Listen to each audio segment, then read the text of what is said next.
For 60 days, 6,000 metal workers struck unofficially against wage restraint in face of huge inflation and against the sweetheart relationship between their union leaders and the government. Federal police moved in. 500 workers were sacked and 143 flung in jail without trial. Since then, union bully boys and police have continued to rub out troublemakers. One man handing out leaflets was machine-gunned from a police car. Another shot dead while painting a slogan on a wall. Though the strike is long over, the violence continues. It was here on this dirt road that some railway workers discovered 3 bodies. One was that of a 29-year-old local lawyer, Dr. Concepcion de Grandis, and 2 of her clients. All 3 had been brutally murdered. They were filled up with lead, about 15 shots in each. Dr. de Grandis had disappeared about 24 hours previously from her office in the center of town. A car had arrived. Plainclothes police, armed to the teeth, had got out and taken her away, and that was the last time she was seen alive. Dr. de Grandis is not particularly well known either in legal circles or political ones, but there was one point of embarrassment in her record with the police, and that was that she was trying to serve on them a writ of habeas corpus to discover where some of her clients had disappeared to. The 2 other men had very little political form. One, although he was a shop steward, was also an evangelist, and he'd lost his job about a month previously. The second had no political connections at all. In the case of Dr. de Grandis, her eyes had been gouged out and her breasts cut off. She also may have been raped.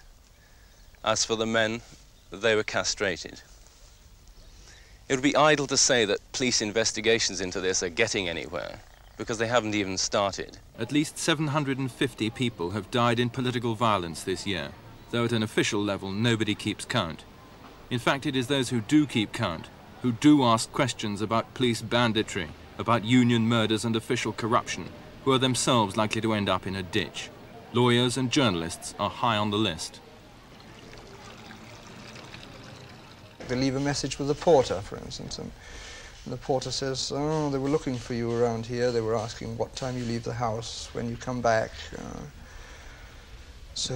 What's the effect on you? The effect is one of fear, very, very severe nervousness. You start changing the way the road, or the ordinary route you walk home on. You try to take a bus instead of a train, and it's all useless, because if they're out to get you, they'll get you anyway. But you must work, you must live, you must go in, you must every day to the tribunal, to your office, to your home. It's impossible to live in the underground and in your profession. It's impossible. Why are you still alive? This is very hard to, I don't know why. I say that this is like the Russian roulette. And sometime at 12 or 2 in the night, you are afraid, you say, yes, yes. that in there are some knock door, yes, or some ring bell. You are, I have afraid. I agree. This is the normal. A growing part of that same sick normality is the unexpected knock at the door of a policeman. At 6:30 one morning in this down-at-heel Buenos Aires suburb, 2 cars pulled up. 5 men got out.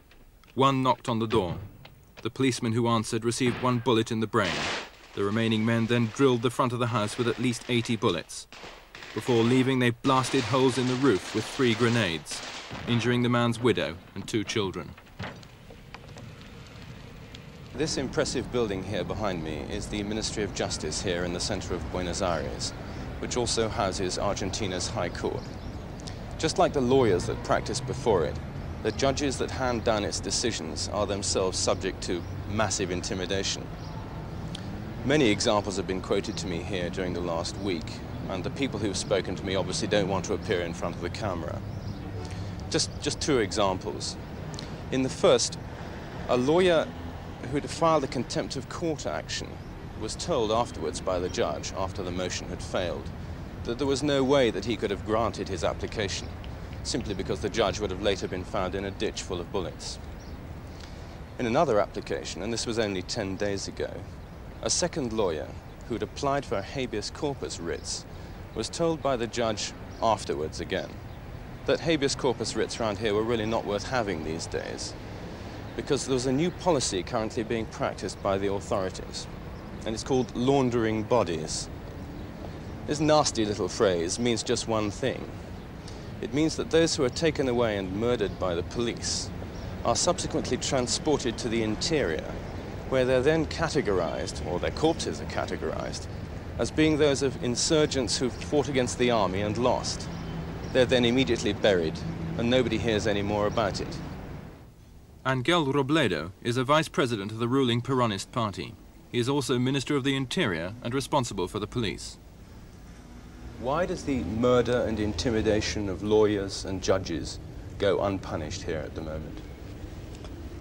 No existe ninguna forma de proceder. There is no set procedure for the investigation of terrorist actions, whoever is responsible for them. De los actos terroristas, cualquiera fueran los ejecutores. Y allí también Generalizations tend to be made which bear no relation to reality. Afirmación que no responde a la realidad. Los crímenes, Crimes, whoever is affected by them, be they lawyers, journalists or ordinary citizens, are utterly repudiated by the government and are most energetically repressed. That is our position. During my stay here, I have obtained testimony from people who have been tortured by the police, having been kidnapped. Why do you allow this to happen? yo le preguntaría, I would like to ask you whether these people who claim to be victims of such police action made lawful reports about these matters, because here justice operates with an absolute independence and has powers which are used every day to punish the police members who might be found guilty of such unlawful procedures. The answer is that they're much too afraid to do so. yo le aseguro que I le can vamos a assure dar you todas that las we will give guarantees to anybody who reports to the police. Why do you allow right-wing terror gangs using unmarked police cars to operate with impunity? It is absolutely untrue that these groups use unidentified police cars. They're similar, in fact, in every respect, including the fact that they have two-way radios. La mayoría de los coches de una misma marca son similares. Most cars of the same make look alike. Y con respecto a la utilización de radios, As far as using radios and other technical devices, es frecuente que it is encontremos often found that terrorists use the police wave band to learn messages and to give false orders. mensajes y para interceptar órdenes falsas. The minister is categorically denying that police are involved in right-wing terrorist activities. Absolutely, I deny it.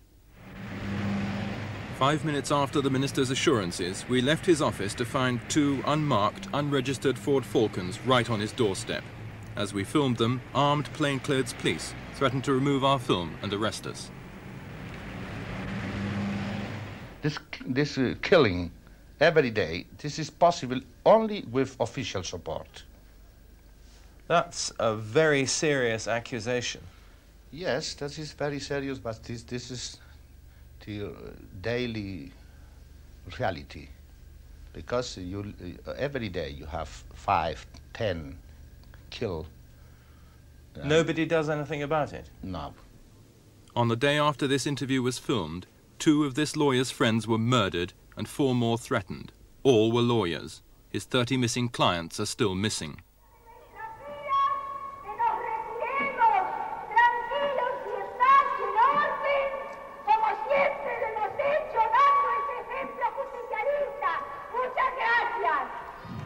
At the end of her speech, Isabel Perón asked the crowd to leave quietly and waved them goodbye. Indeed, they've seen little of her since.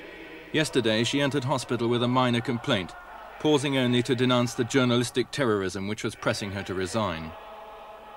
As the assorted henchmen, party officials and ministers joined in the national hymn, they too must have wondered how much longer her presidency could survive.